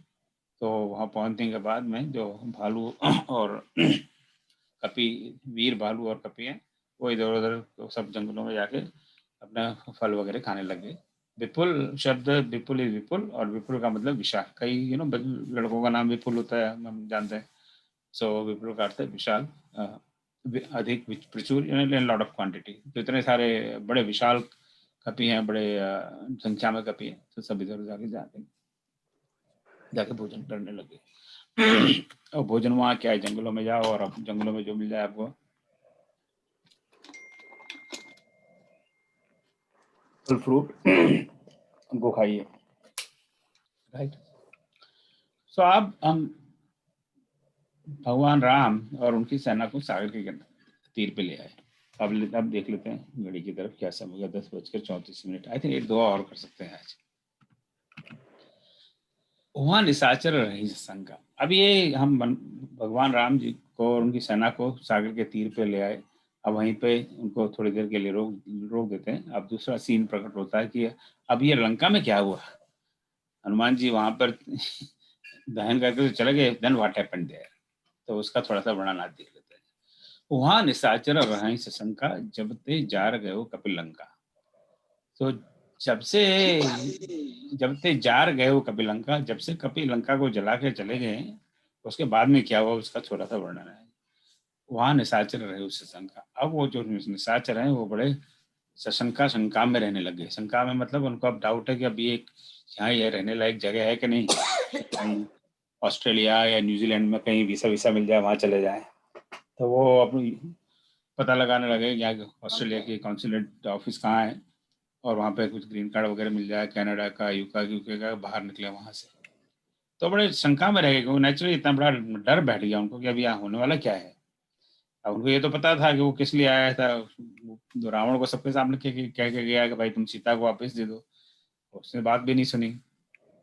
तो अब ये चला तो गया, अब इसी से मतलब मामला खत्म नहीं होगा, ये बात तो अब आगे बढ़ेगी। निज निज ग्रह सब करें विचार, सब अपने अपने घर पे विचार करने लगे। नहीं निश्चल कुल के उबारा, कि अभी निशाचरों का कुल है, जो राक्षसों का कुल है, इसका उबार अब होना बहुत मुश्किल है, इसकी रक्षा होना बहुत मुश्किल लग रही है। जहां से दूत बल वर्णन जाई तहीं आए पुर कवन बलाई, कि जिसके दूत के बल का वर्णन नहीं किया जा सकता। वो तो एक दूत था, पूरी सेना नहीं थी, वो स्वयं नहीं थे, राम स्वयं नहीं आए थे, न ही उनकी सेना आई थी। एक उन्होंने दूत भेजा हुआ था। तो एक छोटा सा दूत आया था, उसके बल का वर्णन नहीं कर सकते। तहीं आए पूरे कवन बल आए। और वो स्वयं आएंगे तो इस शहर का क्या होगा, इस लंका का क्या होगा। तहीं आए यानी जिसके वो दूत थे वो स्वयं आएंगे तो हमारा क्या होगा। क्योंकि एक दूत ने ये हमारी हालत कर दी, सारी लंका को जला। एक बंदा था और सारी लंका को जलाया और चला गया सेफली, और हम खड़े खड़े तमाशा देखते रहे। तो स्वयं आएंगे तो just imagine what is going to happen. दूतन सन सुनि पुरजन बानी बंदोदरी अधुकुलानी। तो दूतों, अब चूंकि राजा के दूत तो शहर में घूमते ही रहते हैं, देश में घूमते रहते हैं, पता लगाते रहते हैं कि क्या हुआ। जैसे हम लोग तुलसीदास जी ने तो इस बात का बहुत वर्णन नहीं किया। जैसे धोबी की घटना आती है तो धोबी की घटना भी भगवान राम, राजा राम को ऐसे ही मिलती है कि जब उनके दूत घूमते रहते हैं तो एक धोबी रात में अपनी पत्नियों कहता है अरे राइट, वो बाकी शेष घटना में पता ही है। तो दूतन सन सुनि पुरजन बानी, तो दूतों से पुरजन यानी शहर के रहने वालों की वाणी मंदोदरी ने सुनी कि सबके मन में बड़ा भय, बड़ी चिंता है, और उनको भी पता है कि क्या हुआ है। तो मंदोदरी है जो मंदोदरी स्वयं साथ में थी रावण के, जब वहाँ रावण धमकी देने गया था सीता को। सो मंदोदरी को बहुत चिंता होगी, करे ये तो बहुत बहुत कष्ट वाला, ये तो बहुत कष्ट वाली बात है। मंदोदरी अदुक कुलानी, बहुत बहुत कष्ट में मंदोदरी। रहस्य जोड़कर पति पग लागी, बोली बचन नीतस पागी। क्योंकि भाई अब देखो मैं थोड़ा सा अपने हस्बैंड को समझाने का ट्राई करती हूँ, जैसे सब पत्नियां करती हैं। पत्नियों का ये भी धर्म है कि पति को समझाएं अगर वो गलत रास्ते पर हो। तो मंदोदरी अधिक कुलानी, रहस्य जोड़ कर पति पग लागी, और वो अपने पति के चरणों में पड़ी कि इसको समझाने का, ऐसे डायरेक्टली समझाऊंगी तो समझेगा नहीं। और तब शायद ऐसा रहता होगा कि पत्नियां पति के पैर पड़ती हूँ, तो पति के पैर पड़ी, यानी बहुत ही विनम्रता से बोली बचन नीतर से पाली। तो अपने नीति अब उनको बताने लगी, नीति के रस में पगी हुई, यानी नीति से सनी हुई वचन बोलने लगी। अब यहाँ पे ये शब्द रहस्य, तो रहस्य का अर्थ है एकांत में। अब ये शब्द का रूट क्या है मुझे नहीं पता, पर आई एम जस्ट गेसिंग, ये रहस्य से शायद ये सब ये शब्द रहस्य है। So ordinarily I didn't know that. जो भी शब्द मैं अंडरलाइन करता हूँ दोज आर द वंस आज के पहले मुझे पता नहीं थे, तो इसलिए मुझे पता नहीं है, इसलिए I thought I share with you. तो रहस्य जोड़ कर, तो एकांत में। अब ये बात पत्नियों कम से कम, पत्नियों ये तो अभी भी ट्रू है करीब करीब, क्योंकि अगर पत्नियां अपने पति को डांटती है तो प्राइवेट में ही डांटती है, तो सबके सामने नहीं डांटती, थोड़ा उसके इज्जत बची रहे बेचारे की। तो एकांत में उनके पैर उनके चरणों में पड़ी और बड़े प्रेम से, बड़े विनम्रता से बोली बचन नीति रस पागी, नीत के रस में पगी हुई बात कहने लगी। अब वो क्या कहती है ये 1 2 3 4 5 पंक्तियों में उनके स्टेटमेंट्स है। कंत, हे कंत, कंत मतलब पति प्रीतम, हे कंत करश हरिसन, करश का अर्थ होता है विरोध या विद्वेष। करश हरिसन परिहरव, तो जो आपने हरि के साथ, भगवान के साथ जो विद्रोह किया है, द्वेष किया है, परिहर हो उसको आप छोड़ दीजिए। कंत करश हरिसन परिहरव, तो ये आधी लाइन में पूरा सारा मेन मैसेज है कि जो आपने हरि के साथ में जो ये द्वेष विरोध शुरू किया है, इसको आप छोड़ दो, live it is not worth it. हम कहते हैं ना इट्स नॉट वर्थ इट आजकल। सो मोर का अतिहित ही धरियो, जो मैं कह रही हूँ मोर का मेरा कहा हुआ अतिहित, बड़े हित की बात कह रही हूँ, ही धरियो अपने हृदय में धारण करो। अदा आप इसको, मेरी बात को बिल्कुल मन से सुनो, ये बड़े सबके हित की बात है, आपके हित की बात है, मेरे हित की बात है, समाज के हित की बात है। मोर का अति हित ही धरियो, समझत दाजास दूत कई करने, श्रवई गर्भ रजनीचर करने। तो जिसके दूत की करनी को याद करके, यहाँ पे समझत में समझ करके, अब यहाँ तो क्या समझना है, मतलब जो दूत क्या करने कर गया उसको, जब हमारी जो रजनीचर घरनी है, जो हमारे राक्षस पत्नियां हैं यहाँ पे, जब उनको याद आता है कि यहाँ पे हनुमान आया था, एक बानर आया था और उसने एक ऐसी दहाड़ मारी, क्योंकि अब तो ऐसा डर पैदा हो गया, तो उसकी याद आते, इसका स्मरण होते ही स्त्रियों के गर्भ अपने आप गिर जाते हैं भय के मारे। सो जब ये नहीं कि तब गर्भ गिर गए, यही नहीं, इसके बाद में भी अभी भी ये हो रहा है, क्योंकि वो अब they are not capable of conceiving, तो इतना बड़ा भय वो पैदा करके गया है। सो समझे तो जास दूत के करने, श्रवण गर्भ रजनीचर घरने, तासु नार निज सचिव बुलाई, पठवो कंत जो चहो बुराई। तो तास नार पठवो कंत है, हे मेरे कंत, है मेरे प्रीतम, हे मेरे पति। तासु नार पठवो कंत, हे कंत उसके नारी को आप पठवो भेज दीजिए, उसको आप यहाँ रखने का कोई फायदा नहीं है। तासु नार पठवो, उसको भेज दीजिए। निज सचिव बुलाई, यानी आपने किसी सचिव को बुला लीजिए, किसी को मंत्री को बुला लीजिए और उसके हाथों उस नारी को, यानी उस सीता जी को आप भेज दीजिए। जो चाहो भलाई, यदि आप भला चाहते हो अपना, मेरा, सब सारे समाज का। तब कुल कमल विपिन दुखदाई, सीता सीत निशा समाई। जो सीता है, ये शीत, ये इस ठंड की रात के समान आई है। जो ठंड की जो रात होती है, अभी जो उत्तर भारत में बहुत ठंड पड़ रही है, जो ठंड की जो रात होती है, उस प्रकार ये सीता यहाँ पर आई है। शीत यानी ठंड, निशा यानी रात्रि, सीता शीत निशा समाई है। और ठंडी की रात में क्या होता है कि जो कमल होता है वो उसका नाश हो जाता है। तो तब कुल कमल, तुम्हारा जो कुल का कमल है और कमल का वन है, उसके लिए बड़ी दुखदाई है, क्योंकि वो ये कुल उसको झेल नहीं सकता, उसका नाश हो रहा है। तो सीता कैसा ऐसा अनेक चरण कमल ऐसे यहाँ पर पड़े हैं जिससे हम सब लोगों का नाश हो रहा है। सुनहु नाथ सीता बिनु दीन, यत्न तुम्हार शंभु अजुकीन है। और अंत के पंचम लाइन है, हे नाथ, और सीता को आपने नहीं दिया। सुनहु नाथ सीता बिनु दीन, बिना सीता को बिना दिए, इतना तुम्हारा और आपका हित शंभु अजुकीन है। शंभु यानी शिव जी, और आज यानी Brahma ji. We have seen this before, आज यानी ब्रह्मा। तो ब्रह्मा जी और शिव जी भी तुम्हारा हित नहीं कर सकते। अब सारे वरदान रावण को तो ब्रह्मा जी और शिव जी ने दिए हुए हैं। तो जिन्होंने आपको ये सारे वरदान दिए हुए हैं, जिनकी वजह से आप इतने बड़े शक्तिमान हैं, वो भी आपकी रक्षा नहीं कर पाएंगे। सो सुनो नाथ सीता बिनु दीन, इतना तुम्हारा संभव अचकिन है। इस भ्रम में मत रहना कि इतने सारे वरदान मिले हुए हैं ब्रह्मा जी के द्वारा और शिव जी के द्वारा, तो मेरा कोई कुछ बिगाड़ नहीं सकता। So don't remain in that illusion, because क्योंकि उनके सामने आपके सारे वरदान कोई काम नहीं आएंगे। राम बाण अहि गण सरिस, निश्चर निकर निशाचर भेक, जब लगी ग्रसतन तब लगे जतन करहीं तज टेक। सो राम के बाण क्या है? On this is the last lines Mandodari will tell. Ram के बाण है अहि गण सरिस। वो किसके बराबर है? किसके सरिस से बराबर है? अहि गण, अहि वी हैव सीन बिफोर। अहि यानी अहि का क्या अर्थ है? मैं भूल गया। सर्प, सांप। अहि का मतलब सांप। सॉरी। सो जो राम के बाण है वो सांप सर्पों की तरह है। अहि गण, गण बहुत सारे। सो राम के बाण सर्पों की तरह है। निकर निशाचर भेक, और जो निशाचर लोग हैं वो मेढक की तरह है। भेक इज मेढक।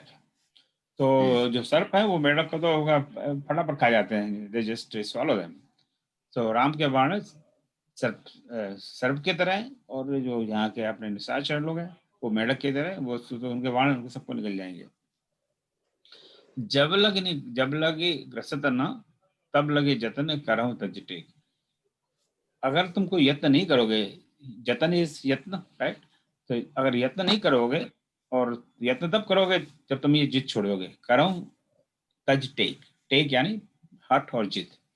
तो जो तुमने ये हट कर रखी है कि नहीं मैं सीता को जाने नहीं दूंगा चाहे कुछ भी हो जाए, तो इसको तुम नहीं छोड़ोगे और उसको छोड़ने का यत्न नहीं करोगे, तो तब जब लगे ग्रसतना, तो उसके पहले वो ग्रस न लें तब तो उसको सारा ग्रसित हो जाएंगे। तो बेसिकली उनका कहना का मंदोदरी कहती है कि अपनी हट छोड़ो और वही एक यत्न बचा है, नहीं तो सारे निशाचरों को जो मेढक के समान है उनको राम के बाण उनको ग्रस्त लेंगे, यानी सारे राक्षसों का नाश हो जाएगा।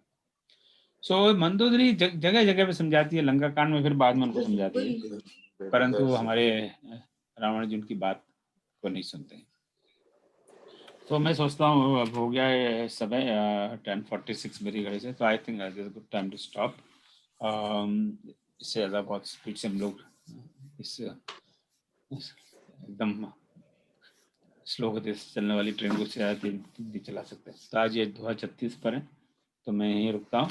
अब आपके कोई प्रश्नों, टिप्पणियों, कोई सजेशन हो तो प्लीज आप बोलिए। ओम जी। हाँ जी। वो ऊपर में वो 5वीं लाइन में था कि सुख कंद का क्या एक्चुअली मीनिंग है? हम लोग तो समझ रहे हैं आनंद की। हाँ कंद, जैसे आपने मानस पीयूष में देखा होगा, कंद का अर्थ उन्होंने वहाँ मेघ बता रहे हैं वहाँ। हाँ वहाँ मेघ बता रहे हैं। हाँ मगर सब लगा दूसरी जगह के निधान, सुख के निधान हम हाँ सुख के निधान। हाँ तो उन्होंने, अब वो मुझे भी थोड़ा आश्चर्य हुआ कि उन्होंने वहाँ मेघ क्यों उसका अच्छा ठीक है दिया हुआ है। हाँ तो हम अब तक तो हम सब जगह कंद का मतलब ये निधान ही देख रहे थे, सुख का घर। हाँ निधानी और आनंद के निधान है भगवान। हाँ आनंद का। हाँ तो ठीक है। नहीं वही मैंने हमें आश्चर्य लगा। मैंने भी वो देखा था, तो मुझे भी थोड़ा सा आश्चर्य हुआ। तो हो सकता है मल्टीपल मीनिंग्स होते हो। आप में से कोई ज्ञानी बताएं कंद का क्या है ना, होते द्विवेदी जी सब हैं। आप में से किसी को जाने कंद के क्या क्या अर्थ है? ठीक, जड़ जड़ है। हाँ, जड़, कंद तो जड़ होता है। नहीं वो तो खैर होता ही है हाँ राइट। उसी में उसमें सब समाया रहता है उसका। ठीक ही है। नहीं वहाँ वैसे पता नहीं वो क्या वहाँ मेघ बोला हुआ है। हाँ यानी आई नो मानस में उसको मानस पीयूष में उसका अर्थ सुख कंद को सुख का मेघ यानी जो भी सुख बरसाते हैं, तो हो सकता है कंद का एक अर्थ मेघ भी होता हो। आपको पता है राजेश ये सुख कंद का अर्थ क्या मेघ होता है क्या हिंदी में? नमस्कार, मेरी जानकारी में कंद मूल फल एक शब्द आता है। हाँ। तो कंद पुष्प के लिए आता है और मूल जड़ के लिए आता है, और तो कंद मूल फल, तो कंद का प्रयोग एक उसका पर्यायवाची शब्द पुष्प से भी लगाया जाता है।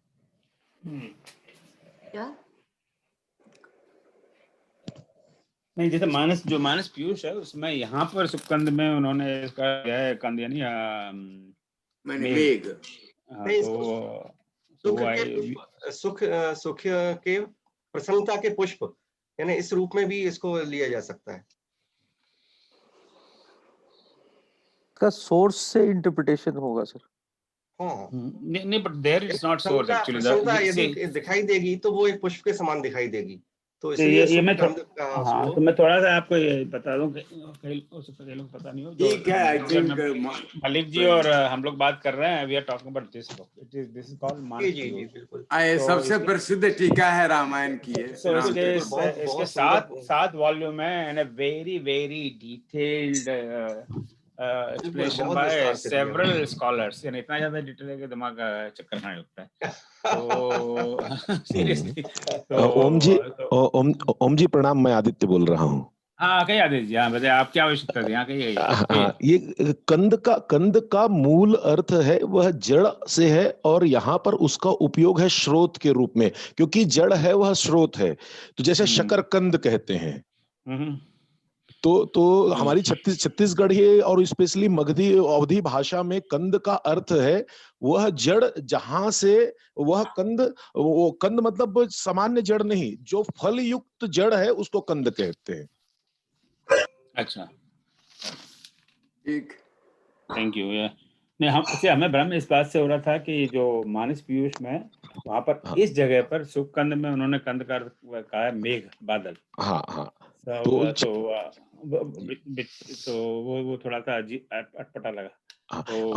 और महाराष्ट्र में भी आप देखेंगे जैसे प्याज को वो कांदा कहते हैं, आलू को कांदा कहते हैं, कंद मूल फल खाते हैं। जी।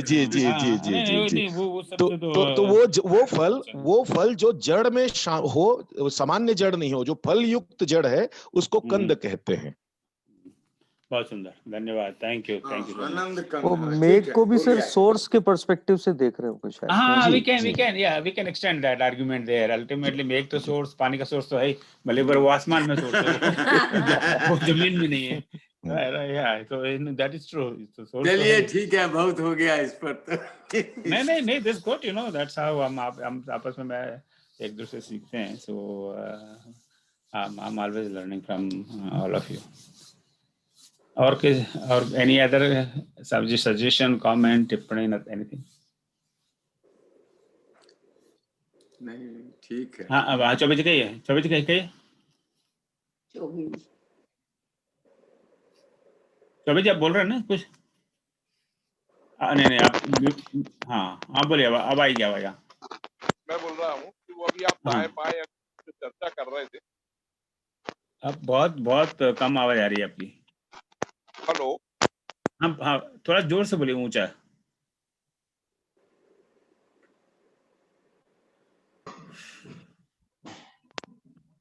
नहीं आ रही। हेलो, आ रही सर? आपकी आवाज नहीं आ रही है मलिक जी, सॉरी 24 जी। अब आ रही है सर? अब आ रही है? हाँ, अब आ रही है, बोलिए। वो ईयरफोन काम नहीं कर रहा होगा।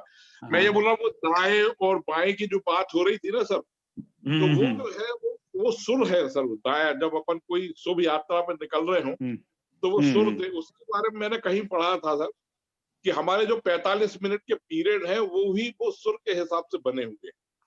अच्छा, दाया सुर और बायां सुर। और सुबह जो है प्रथम जो पहर होती है उसमें गणित की क्लास औसतन हुआ करती थी कभी।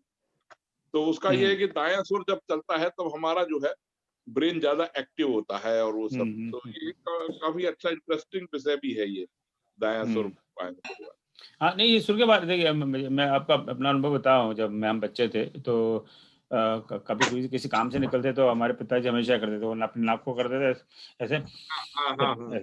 सर बोले अच्छा मेरा ये ठीक सुर ठीक है, अब चलता हूँ, और सुर ठीक नहीं है तो 10 मिनट बैठे रहेंगे, फिर जाएंगे। हाँ वो हाँ, तो ये अभी अब सीन इट, यू नो, हमने बचपन में देखा, हमें बड़ा अजीब सा लगता था ये क्या कर रहे हैं। वो फड़कने वाली बात अलग है सर। और पर जो हाँ, तो फड़कने वाली बात, वो तो अंग फड़कता है, वो अब क्या है उसमें खाली आंख फड़क पे देख, मेरी लाला, दोनों में डिफरेंस है। जैसे हम तो ब्रज के रहने वाले हैं, तो हमारे पिता, अरे लाला मेरी खैरी आंख फड़क रही है, मैं ना जाऊं। तो खैर बाएं को खैरा कहते हैं, देशी भाषा में खैरी आंख फड़क रही है, सीधी आंख और खैरी आंख, बाएं दाएं, गांव की भाषा हम नहीं कहते। आप जो इस भाषा, इस तरह को भाषा को जानते हैं, वो समझे मैं क्या कह रहा हूँ। तो मेरी खैरी आंख फड़क रही है, मेरी सीधी आंख फड़क रही है, यानी कि बाएं दाएं तो पढ़े लिखे लोगों की भाषा, गाँव की भाषा खैरी आंख और सीधी आंख। तो अभी भी मेरी, आई एम श्योर कि lot of people follow these things, हम लोग तो अभी बोल बाल। बहुत सुंदर। और कोई टिप्पणी आपकी? ठीक है, बहुत बढ़िया क्लास रहा, आपने बड़े अच्छे इनपुट्स दिए आज, वेरी नाइस। तो मैं रियली वास्तव में आप सबका बहुत आभारी हूँ कि आप सबसे इतना मुझे सीखना मिल रहा है। ये तो ऐसे सोचा भी नहीं था कि कभी सुंदरकांड इस तरह से सीखने को मिलेगा आप सबकी कृपा से। इस शनिवार को जो अपना वीकली है, इस there will be first Saturday of the month, और पहले सैटरडे को एक विशेष गहराई में किसी विषय पे बात करते हैं। तो इस बार आपके सामने ही हैं डॉक्टर राजेश श्रीवास्तव जी। ये जो इन्होंने विभिन्न रामायणों पे बड़ा गहन अध्ययन किया हुआ है। तो ये ओवरऑल वाल्मीकि जी ने जो सबसे पहली राम कथा लिखी है, उससे लेकर अब तक कितनी राम कथाएं लिखी गई हैं, और क्या किसी ने क्या लिखा है, कहाँ लिखा है, उस पर चर्चा करेंगे। हालांकि इस पर चर्चा करने के लिए कोई एक दिन या 40 मिनट कोई पूरे नहीं होते, इस पर तो महीनों चाहिए। तो हमें उसका थोड़ा सा यूँ समझ लिए कि सागर में से 2-4 मोती चुन के राजेश जी हमें देंगे। पर प्रसन्नता की बात यह है कि जब ये मन में भाव आया तो कई विद्वानों ने अपनी रुचि बताई अब विभिन्न रामायणों पर बात करने के लिए। जैसे आज की सभा में मैंने भी बताया था, राधा परशुराम जी हैं, वो कंबन रामायण पर बात करेंगी। मलिक जी हैं, ये मैथिली भाषा में रामायण पर बात करेंगे। बाकी आज की सभाएं हैं नहीं, यहाँ कोई दिख नहीं रहा। तो मैं वो पूरा वो शेड्यूल करीब बन चुका है। तो I think will do that like once a month. पहले से सोचा था कि सबको एक साथ रख दें लगातार 1-1.5 महीने के लिए। फिर मुझे ऐसा लगा कि जो मानस प्रेमी हैं वो कहीं बोर नहीं हो जाए ना। हम लोग जिसको मानस में रुचि, बोला रहे क्या है ऐसा नहीं होना चाहिए। तो मानस बिल्कुल चलता रहे, पर मानस के साथ साथ में ये है ना कि एक दाल रोटी सब्जी तो चाहिए, उसके बाद में और कोई मिठाई मिल जाए तो अच्छी बात है। तो ये सब मिठाई के रूप में हमारे पास महीने में 1 दिन आएंगी। तो दाल रोटी में जो मानस पाठ हम लोग किसी की प्रकार करते रहेंगे। तो 2 तारीख को आप बता रहे हैं, डॉक्टर राजेश श्रीवास्तव बहुत बड़े विद्वान हैं और रामायण केंद्र भोपाल के निदेशक हैं, तो इस पर बात करेंगे। आप यू वांट टू राजेश, इस बार में आप अभी कुछ कहना चाहेंगे कि उसी दिन कहेंगे? गुप्ता जी, आप तो जो है आपने पहले ही सब, आज के कार्यक्रम का आरंभ हुआ था तो अहंकार को लेकर ही हुआ था, अहंकार की चर्चा से, और अब आप यहाँ पर समापन कर रहे हैं तो कह रहे हैं कि बहुत बड़ा विद्वान हूँ, तो बड़ा गड़बड़ हो जाएगा ऐसे तो। देखिए मैं तो वही कहूंगा जो मुझे दिख रहा है। और मलिक जी बैठे हैं, उनको देखकर ही मुझे अच्छा लगता है। मैं एक बात जरूर कहना चाहता हूँ कि आपने जो विषय दिया, तब मैंने सोचा नहीं था कि इसकी क्या योजना बनेगी, किस रूप में कहेंगे, क्योंकि वाल्मीकि से लेके अब तक की जो रामायणों का संकलन मेरे पास है, यानी अगर मैं अपनी ही जानकारी दूं तो उन सबके केवल नाम भर भी लूंगा तो वो 1-2 घंटे में नहीं होने वाले। इतनी सारी रामायणों की सूची और जानकारी मेरे पास है, और फिर अगर उनके बारे में 1-1 मिनट भी यदि बात करूं तो वो लंबा हो जाएगा। तो मुझे यही बता दीजिए मलिक जी, अगर आदेश दें, बताएं कि किस रूप में उस वाल्मीकि रामायण से जो एक इतिहास की बात हम जो कर रहे हैं उसको किस रूप में प्रस्तुत करें।